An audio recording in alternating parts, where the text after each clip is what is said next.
গত 24শে জুলাই আগস্টে শেখ হাসিনা পরাজিত হয়েছে, ছাত্র জনতার গণঅভ্যুত্থানের মাঝ দিয়ে দেশ থেকে পালিয়ে গেছে, সমস্ত মন্ত্রীরা পালিয়ে গেছে, সমস্ত এমপিরা পালিয়ে গেছে, সমস্ত উপজেলা চেয়ারম্যান পালিয়ে গেছে, সমস্ত ইউনিয়ন চেয়ারম্যানরা পালিয়ে গেছে, সমস্ত মেয়ররা পালিয়ে গেছে। কেন?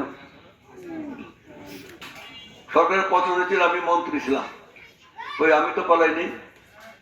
বিএনপির পতন হয়েছিল, মানে বিএনপি ক্ষমতাচ্যুত হয়েছে, এমনকি জিয়াউর রহমান সাহেবের মৃত্যুর পরও বিএনপি ঢাকার মানিক মিয়া এভিনিউতে সর্বকালের সর্বশ্রেষ্ঠ জানাজা আমি নিজে সেখানে দেখেছি। আমি ছিলাম তখন ঢাকা ইউনিভার্সিটিতে, ঢাকা ইউনিভার্সিটি শেষ করেছি, ঢাকায় ছিলাম। সেখানে আপনার কত বড় জানাজা, 7-8 লাখ লোক, তখন ঢাকার লোক কম ছিল, সেই জানাজায় হয়েছে। আজও সে রেকর্ড কেউ ভাঙতে পারেনি। কই ম্যাডাম তো পালান নেই,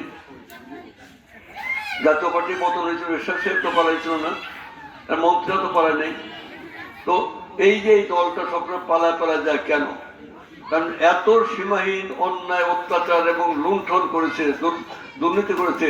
তারা মনে করেছে যে আমরা যদি দেশে থাকি তাহলে আমাদেরও একই অবস্থা হবে।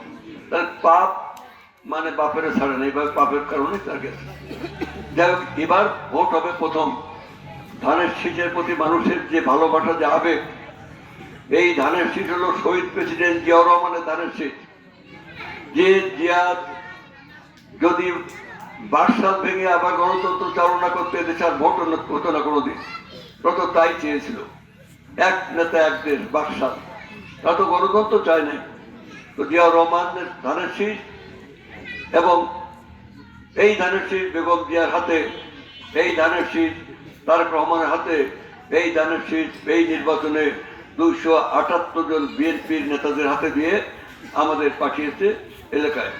আমাদের একই কথা, যেটা আমাদের মুকুল বলেছে, যে আমাদের দেশের স্বাধীনতা, আমাদের দেশের সার্বভৌমত্ব, আমাদের দেশের ধর্ম, কর্ম, জাতীয় স্বার্থ সব কিছু একমাত্র রক্ষা করতে পারে বিএনপি এবং এই ধানের শীষ।